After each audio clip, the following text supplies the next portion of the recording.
오늘부터 이 창세기를 우리가 한번 살펴보고 우리의 신앙을 바로잡고자 합니다.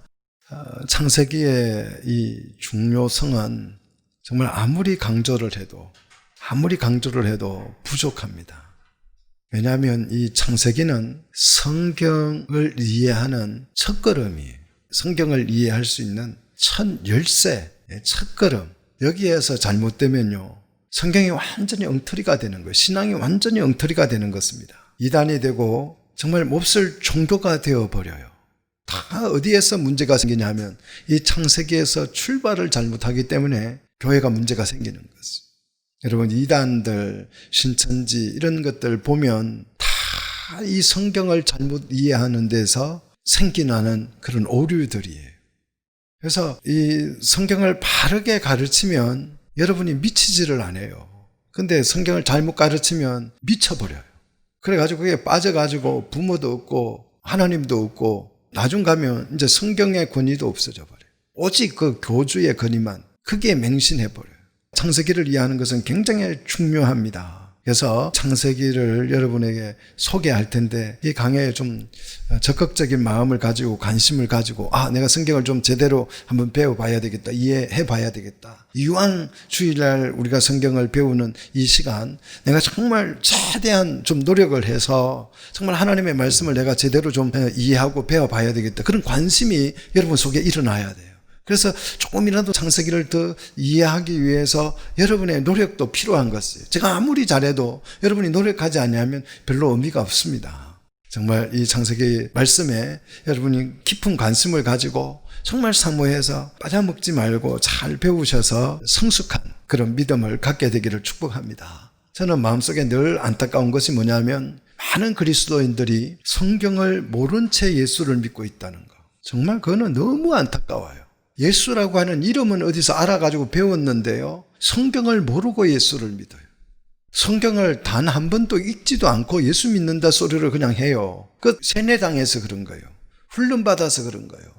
성경을 읽지 않냐고는 예수님을 제대로 알 수도 없고 만날 수도 없습니다. 설교를 통해서 여러분이 성경을 배울 수도 있지만 읽으면서 성경을 이해해가는 그런 축복이 있기를 축원합니다. 어떻게 보면요, 설교는 뭐냐 하면 여러분의 마음을 그냥 이렇게 좀 북돋아 주어가지고 신앙생활 잘하게 하는 역할을 하는 게 어찌 보면 설교예요.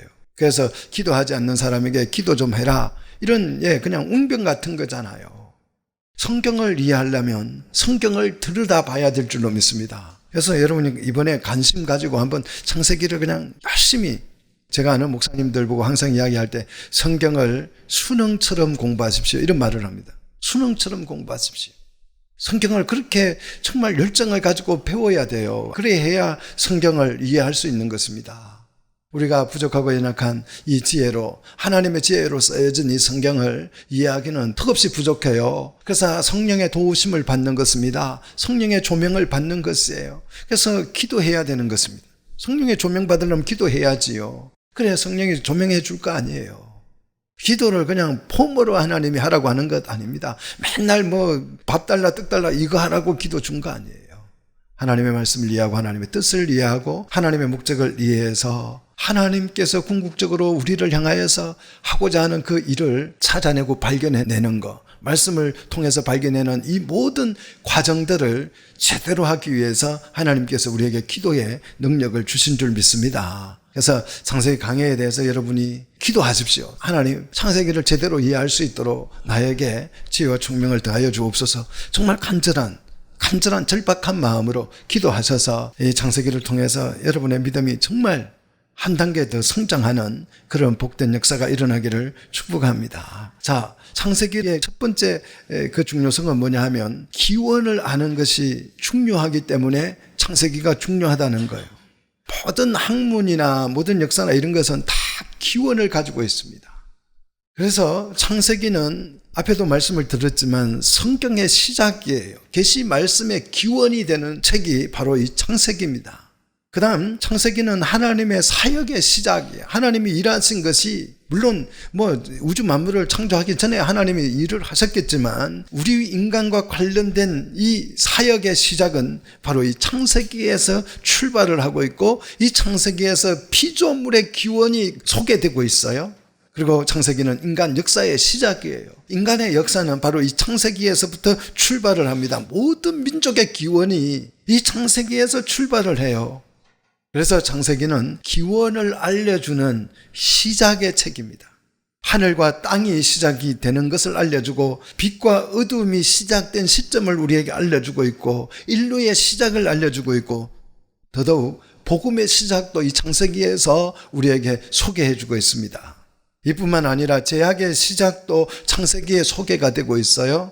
이 세상의 모든 것의 시작이 어디에서 출발합니까? 바로 이 창세기에서 시작합니다. 그러니까 얼마나 중요한지 몰라요. 이 창세기를 통해서 현재의 우리의 뿌리를 이해할 수 있습니다. 이 창세기를 통해서 오늘을 이해할 수 있는 배경이 바로 이 창세기예요. 내가 왜 존재하고 이 우주 만물이 왜 존재하는지 그 이유, 근거를 알 수 있는 책이 이 창세기에 기록이 되어 있어요. 세상 어느 책에도 여기에 대해서 다루는 책이 없어요. 근데 오직 하나님의 계시의 말씀인 성경인 이 창세기에만 세상의 기원을 다루고 있는 줄로 믿습니다. 또한 창세기는 하나님의 사역의 출발을 이해함으로써 우리가 어떤 방향으로 인생이 살아가야 하는지, 어떤 방향으로 가야 옳은 것인지 이 창세기를 통해서 발견할 수가 있어요. 설정할 수가 있습니다. 많은 사람들이 자기가 어떻게 살아가야 될지를 모르고 살아가는 사람들이 얼마나 많아요. 결과를 모르고 살아갑니다. 방향을 모르고 살아갑니다. 그래서 갈피를 잡지 못해요. 그냥 때나케나 살고 있어요. 근데 창세기를 통해서 하나님께서 인간에게 어떤 목적을 가지고 인간을 창조하시고 우주 만물을 창조하셨는지 그것을 알므로써 우리의 방향을 제대로 설정할 수 있다는 거예요. 두 번째로 창세기를 통해서 하나님의 창조의 목적을 우리는 발견할 수가 있습니다. 이 목적을 찾는 건 너무나도 중요하잖아요. 왜 하나님이 우주 만물을 창조했느냐 이거예요. 창조는 하나님의 사역의 시작입니다. 이 사역을 통해서 하나님이 무슨 일을 하셨는지, 그분이 하신 일을 통해서 우리는 그분이 누구인지를 알 수 있는 것입니다. 하나님이 왜 이 일을 하셨는지, 또 그분이 원하시는 일이 무엇인지 이 창세기를 통해서 우리가 고스란히 알 수가 있어요. 그러니까 창세기가 얼마나 중요한지 모릅니다. 이 창조의 목적을 이해하지 못하면요, 우리 인간에게는 아무런 비전도 꿈도 소망도 없는 것입니다. 인간 자체는요, 피조물이에요. 피조물에게는 꿈과 비전과 개인적인 소망이 없습니다. 우리를 창조하신 그분께 우리를 향한 꿈과 비전이 있는 줄로 믿습니다. 우리는 피조물이잖아요. 만들어진 존재잖아요. 그렇기 때문에 우리 자체 속에는 어떤 꿈이나 비전이 없어요. 그분이 우리를 향한 꿈이 있기 때문에 그것이 우리의 꿈이 되고 비전이 될 줄로 믿습니다. 창조의 목적을 이해하지 못하면요, 성경도 하나도 이해할 수가 없어요. 창조 목적을 이해해야 성경 전체가 이해되는 줄로 믿으시기를 축복합니다. 성경은 창조의 목적에서 시작되기 때문에 그렇습니다. 창조의 목적을 이루기 위해서 성경을 기록했기 때문에 창세기를 통해서 창조 목적을 이해하지 못하면 우리는 성경을 정말 모르는 그냥 소설이나 교훈집 정도로밖에 이해할 수밖에 없어요. 성경을 이해하지 못하면요, 하나님의 뜻도 계획도 알지 못하는 거예요. 그러므로 창세기는 어떻다? 중요하다. 창세기를 이해하는 것은 중요하다라는 거예요. 그 다음 세 번째 우리가 다루어 보아야 될 주의점이 있어요. 창세기를 읽을 때 주의해야 될 점이 많이 있지만 제가 크게 두 가지만 여러분에게 소개를 하려고 그럽니다. 첫 번째 주의점은 뭐냐 하면 창세기에는 많은 사건들이 기록이 되어 있어요. 다양한 사건들이 기록이 많이 일어나고 있는데요, 이 사건들이 많이 소개되다가 보니까 대부분의 사람들이 창세기를 읽을 때에 사건 중심으로 창세기를 읽어요. 사건 중심으로. 그래서 사건 중심으로 성경을 읽어가기 때문에 창세기를 이해를 못하는 것이에요. 여러분이 창세기를 읽을 때, 저하고 창세기를 배워갈 때는 사건 중심으로 볼 것이 아니고 하나님 중심으로 창세기를 읽어야 이해가 됩니다. 뭐 중심으로 보라고요? 하나님 중심으로. 하나님 중심으로 우리가 성경을 봐야 이 사건을 통해서 하나님이 지금 무엇을 말씀하시고 계시고 이 사건을 통해서 어떤 일을 하시는지 하나님 관점에서 이 사건들을 봐야 이 창세기의 의미들을 이해할 수가 있다라는 거예요. 예를 들어서 천지창조, 창세기 하면 천지창조가 대표적인 사건 아니겠어요? 이것을 사건 중심으로 읽으면 하나님께서 창조품들을 나열해 놓은 것에 불과해요. 성경을 기록한 목적은 사건을 나열하는 것이 목적이 아닙니다. 그런데 대부분의 사람들이 이 창세기를 읽으면서 사건이 나열된 거기에 관심을 많이 갖고 있어요. 그래서 첫째 날 뭘 만들었느냐 다 알아요. 둘째 날 뭘 만들었느냐 다 합니다. 주일학교 때부터 그냥 이걸 공부를 시켜가지고 달달 외우게 만들어놨어요. 대부분 성경 공부를 창세기 하는 것을 보면 창조하는 과정을 나열하는 정도로 성경 공부를 끝내고 하나님은 대단하다, 위대하다 이런 정도예요. 사건 나열로 창세기를 이해할 수 없다는 사실을 여러분이 아셔야 합니다. 하나님이 천지 창조 과정을 우리에게 왜 설명해 줬어요?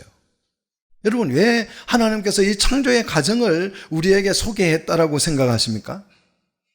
그 창조 과정을 통해서 하나님이 우리에게 밝혀주고 싶은 목적이 있기 때문인 줄 믿습니다. 천지 창조 과정을 통해서 무엇을 설명하려고 첫째 날, 둘째 날, 셋째 날 하면서 이 창조 과정을 자세하게 설명합니까? 이렇게 여러분 한번 생각해 보십시오. 하나님께서 하루 만에 천지를 창조할 수 없어요. 하나님 너무 능력이 조금 딸려가지고 하루하루 쉬어가면서 한 거예요? 아니, 하루 만에 이 우주 만물이 있으라 그러면 다 있을 거 아니에요, 제대로. 그런데 왜 첫째 날, 둘째 날, 셋째 날, 넷째 날, 첫째 날은 이거 만들고, 둘째 날은 이거 만들고, 셋째 날은 이거 만들고, 하나님 바쁘셔서 그랬을 것 같아요. 이 창조 과정을 통해서 주님이 자기의 목적을 뭐 하는 것입니까? 드러내기 위해서, 우리에게 밝히 보여주기 위해서 첫째 날, 둘째 날 하면서 천지 창조를 해갑니다. 이 과정이 진행되면서 서서히 창조의 목적이 그 속에서 드러나고 있어요.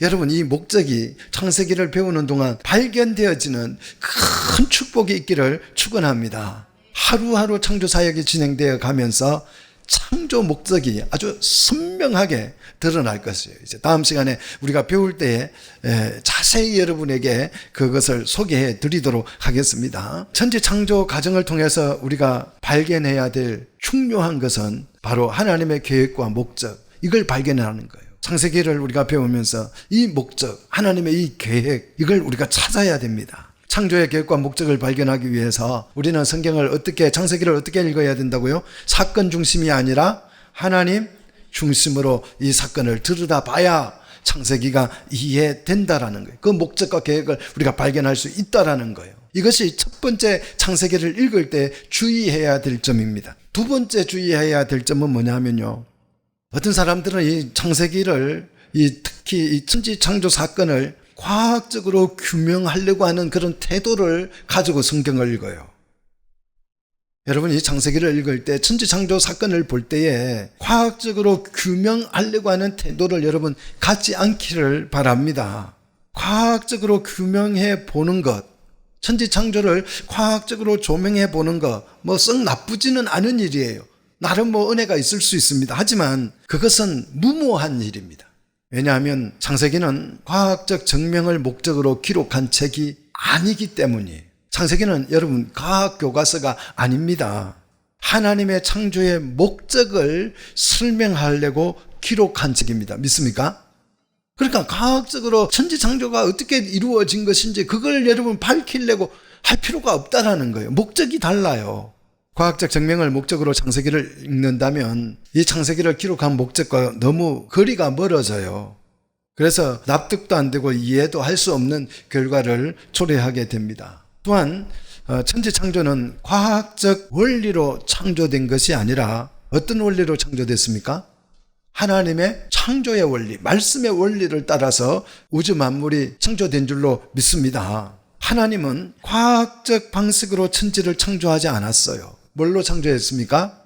말씀으로 창조하셨어요. 그래서요, 닭이 먼저냐 달걀이 먼저냐, 여러분 닭이 먼저예요, 달걀이 먼저예요? 닭이 먼저예요, 달걀이 먼저예요? 아니, 닭은 어디서 나왔어요? 달걀에서 나왔잖아요. 근데 어떻게 닭이 달걀도 없이 나올 수 있어요? 과학적 원리로는 이게 이해가 안 되는 거예요. 근데 창조 원리로는 이해가 됩니까, 안 됩니까? 이해가 돼요, 안 돼요? 되잖아요. 하나님이 뭘 먼저 만드셨어요? 닭을 만드셨어요. 그리고 닭이 만들어졌기 때문에 알을 넣은 거지.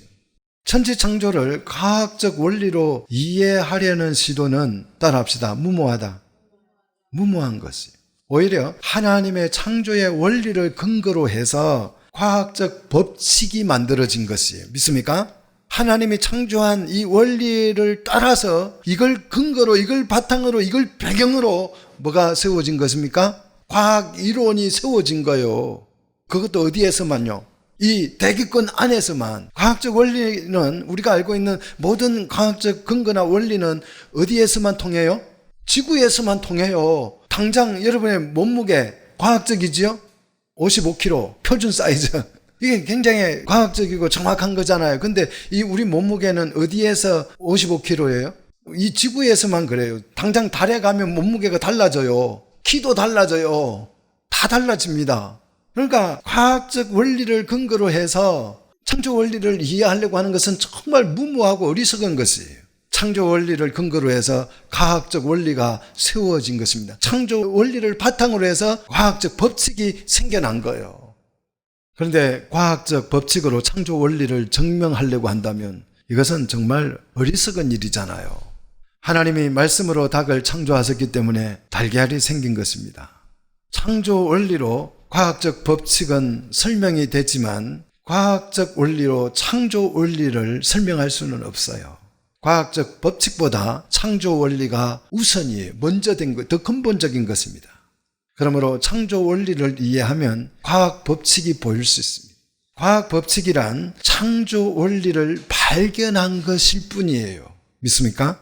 그런데 많은 사람들이 이걸 자꾸 거꾸로 생각하고 싶어요. 그래서 창조 원리를 이해하지 못하고 진화론 같은 걸 주장하잖아요. 저는 이 진화론이라는 이 진화라고 하는 용어를 사용해야 된다면 진화라는 표현보다는 변화나 성장이라는 말로 표현하는 것이 더 낫지 않을까 그렇게 생각해 봅니다.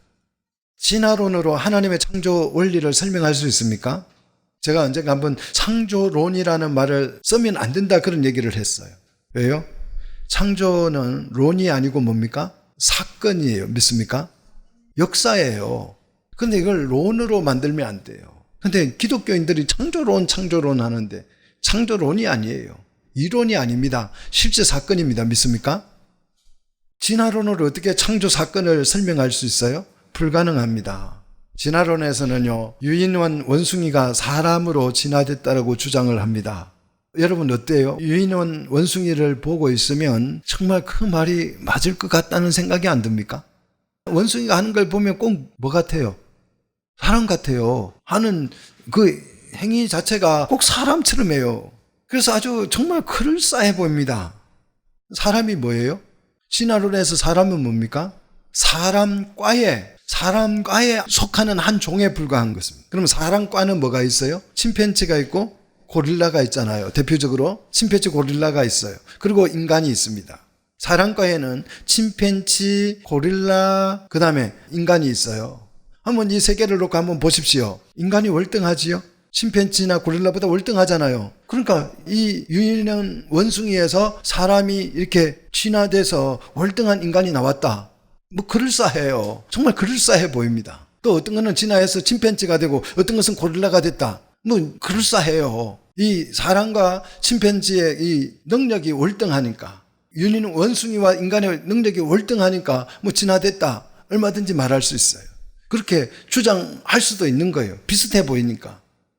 그렇다면 여러분 고양이를 한번 비교해 봅시다. 사람 이제 놔두고 고양이를 비교해 봐요. 고양이과 하면 어떤 것들이 있어요? 고양이과 하면 호랑이가 고양이과입니다. 호랑이. 그 다음 표범, 그 다음 제규어. 이런 것과 고양이를 한번 비교해 보십시오. 뭐가 진화된 것 같아요? 표범이 고양이로 진화된 것 같아요? 호랑이가 고양이로 진화된 것 같아요? 아니면 고양이가 자꾸 퇴화를 해서 호랑이가 된 겁니까? 제규어가 된 겁니까?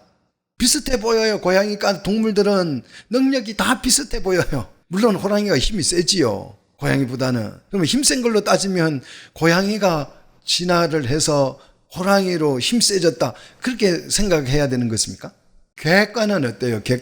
객과에는 여우가 속하지요? 그 다음에 너구리나 늑대, 들개 이런 것이 다 객과에 속하는데요. 반려견 이런 거 다 객과잖아요. 그러면 어느 동물이 더 고등한 거예요? 이 분류는요, 생김새가 비슷한 것끼리 묶어놓고 진화됐다고 주장합니다. 이게 말이 됩니까? 진화론을 인정할 수가 없지만 굳이 인정을 한다고 하면 우위를 가릴 수 없는 것들, 비슷한 종끼리 모여있지만 우위를 가릴 수 없는 것들은 진화가 아니잖아요. 그냥 분화된 거라고밖에 말할 수가 없잖아요. 사람과 중에서 인간만 월등하게 진화되었다면 그걸 어떻게 진화론이라고 말할 수 있어요? 어떤 변형된 거지요. 특별하게 돌연변이 같은 거지요. 물론 돌연변이도 진화론에 포함이 됩니다만은 진화는 더 월등하게 성장하는 것을 진화라고 합니다. 그런데 비슷한 것들을 많은 동물들이 비슷해요. 과별로 이렇게 모아놨는, 종별로 모아놨는데 다 보니까 비슷해요. 그럼 뭐가 진화되고 뭐가 퇴화되고 그걸 분간할 수가 없어요. 상식적으로 생각해 봐도 진화라는 주장은 말이 안 됩니다. 진화론으로 창조 원리를 설명할 수가 없다라는 것을 여러분에게 말씀을 드립니다. 그러므로 여러분 과학적인 눈으로 이 창조의 원리를 이해해 보려고 시도하는 것은 매우 어리석다라고 하는 것을 말씀을 드리는 것입니다. 현재 창조 사건을 통해서 창조 원리를 이해하려고 하지 말고 과학적 원리를 찾아내려고 하지 말고 오히려 이 사건들을 통해서 하나님이 무엇을 말씀하시고 무엇을 계획하시는지 그 목적을 발견해내는 그런 축복이 있기를 주의 이름으로 축원합니다. 현대인들이 이제 막 진화된 원시인보다 월등한 것입니까? 현대인들이 그 과거에 예를 들어서 몇만 년 전에 그 원시인 있잖아요. 그 사람에 비해서 우리가 월등한 거예요. 예전에 그 돌도끼 가지고 막 사는 그 밀림에서 그냥 옷도 벗고 다니는 그 사람과 현대인이 월등한 거예요. 비교했을 때. 지금 우리는 정말 대단한 문명사회에서 살고 있잖아요. 문명사회에서. 그렇다고 해서 우리가 저 아프리카 오지에서 지금도 옷을 입지 않고 사는 부족들이 있잖아요. 그 사람들보다 우리가 월등한 거예요? 우리가 옷 입고 양복 입고 있다고 해서 우리가 월등한 것입니까? 그렇다면 미국인이 한국 사람보다 월등한 것입니까? 우리가 예전에 상투 틀고 그 가마 타고 다니고 소달구지 타고 다닐 때 미국은 자동차 타고 다녔어요. 그러면 미국 사람이 우리보다 훨씬 월등한 거예요? 그런 거 아니잖아요. 원시인이나 현대인이나 문명, 문화의 차이일 뿐이지 질의 차이는 없습니다. 그러니까 진화된 게 아니라는 것을 제가 말씀을 드리는 것이에요. 천지 창조는 과학적인 방법을 따라 창조한 것이 아니라 창조의 원리를 따라서, 말씀의 원리를 따라서 지음받은 줄로 믿습니다. 창조 원리를 과학 원리로 이해하고 법칙을 만들 수 있지만 과학 원리로 창조의 원리를 설명할 수는 없어요. 과학적 원리로 창조를 이해하려는 태도를 여러분이 좀 자제해야 될 줄로 믿습니다. 성경의 기록자는 우리 하나님이십니다. 믿습니까? 창세기를 기록하신 기록자는 하나님이세요. 하나님의 말씀이에요. 하나님께서 모세를 성령으로 감동하셔서 이 창세기를, 성경을, 모세오경을 기록하게 된 줄로 믿습니다. 하나님이 이 모세를 통해서 하나님의 계시의 말씀을 기록하게 하실 때에 그냥 재밌는 얘기 들려준 게 아니에요. 하나님께서 거룩한 목적을 가지고 계시한 우리 하나님의 말씀인 줄 믿습니다. 그러므로 하나님이 무엇을 계획하고 무엇을 목적으로 천지를 창조하셨는지 의미를 생각하면서 여러분이 창세기를 배워가야 합니다. 그래야 창세기를 제대로 이해할 수 있다는 것이에요. 천지 창조 과정 속에는 너무도 선명하게 그 계획과 목적이 자세하게 반복적으로 아주 또 가면 갈수록 더 확연하게 이 창세기를 통해서 창조의 목적이 너무 선명하게 기록이 되어져 있어요. 그리고 요한계시록 끝까지 이 목적이 어떻게 계속 진행되면서 어떻게 됩니까? 더 자세하게 설명되어지고 확인되어지고 그래서 마지막에 계시록에 가면 그 창조의 목적이 어떻게 돼요? 완성되는 것으로 성경은 기록되고 있어요. 그래서 창세기의 이 하나님의 계획과 목적을 모르고 그냥 하나님이 천지를 창조하셨대, 바벨탑을 쌓다가 혼났대, 죄를 많이 지다 홍수가 나서 그냥 다 죽었대, 가인이 동생을 돌로 쳐 죽였대, 이런 얘기만 잔뜩 하다가 마치면 창조 목적을 몰라요. 여러분, 창조 목적이 뭐예요? 이렇게 물어보면 골치 아파지잖아요. 그죠? 그래서 여러분이 꼭 이 창세기를 공부할 때 창조의 목적, 하나님의 계획, 이 계획이 어떻게 실행되고 그 목적이 어떻게 실현되어지는지 꼭 발견할 수 있는 이 목적을 발견하면 여러분 속에 뭐가 생기는 거예요? 비전과 비로소 꿈이 생기는 거지. 우리 비전과 꿈은 없어요. 그냥 우리 비전 갖자, 꿈 갖자 그러면 뭐 좋은 배우자 만나가지고 그냥 함께 알콩달콩 살다가 재밌게 살다가 뭐 하자? 애 낳아가지고 제사상 받고 나는 죽자 뭐 이런 얘기밖에 안 되잖아요. 그죠? 그 더 이상 나올 게 뭐가 있어요? 우리에게 비전과 꿈이 나올 게 뭐가 있어요? 없잖아요. 세상에는 비전과 꿈이 없어요. 좀 뭐 고상한 비전 가지면 뭡니까? 좀 남을 위해서 좀 살아보자 뭐 그런 거 아니겠어요? 그러다가 결국은 뭐 하는 거예요? 그냥 제사상 받는 거예요. 이게 무슨 비전이고 꿈이라고 할 수 있어요? 창조의 목적, 창세기를 통해서 꼭 발견하시기를 축복합니다. 자, 이 창세기를 여러분이 배우고 나서 우리 입에서 신앙 고백이 나와야 돼요. 어떤 신앙 고백이 나와야 됩니까? 자, 오늘 1절 같이 한번 더 읽읍시다. 태초에 하나님이 천지를 창조하시니라. 천지를 창조하신 창조주 하나님을 창세기 1장에서 선포하고 있어요. 저는 정말 이 창세기 1장 1절을 보면서 정말 가슴이 막 뜨거워지지 않습니까? 누가 이렇게 시작할 수 있어요? 세상에 누가 태초를 말할 수 있고 그 태초에 천지를 창조했다는 말을 할 수가 있어요. 사람들이요, 딱 태어나서 보니까 가장 먼저 뭐가 있어요? 나보다 먼저 하늘이 쫙 있잖아요. 그죠? 그러니까 이걸 창조된 거라고 생각할 수가 없어요. 그래서 사람들이 숭배한 거예요.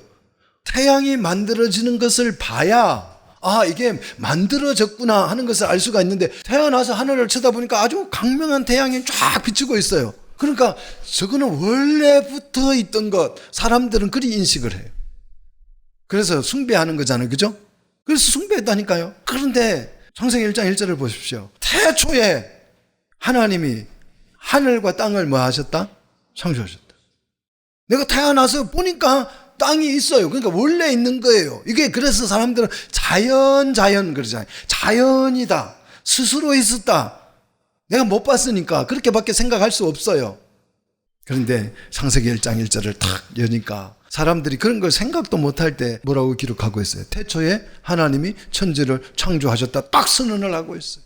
이것은 태초를 아시는 분만이 이 선언을 할 수 있어요.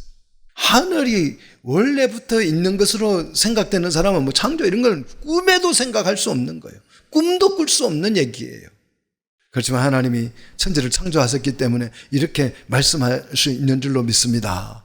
그래서 이 창조주 하나님을 창세기 1장 1절에서 선포하고 있습니다. 그리고 천지 창조 사건을 통해서 우리의 신앙 고백을 요구하고 있어요. 어떤 고백입니까? 하나님은 나의 창조주 하나님이시다. 여러분 창세기 공부할 때 이 고백이 여러분 신앙으로 꼭 입으로 고백되어지는 역사가 일어나기를 축복합니다. 창세기를 기록한 목적은 창조에 대한 설명이 아니라 창조주 하나님에 대한 선포입니다. 믿습니까?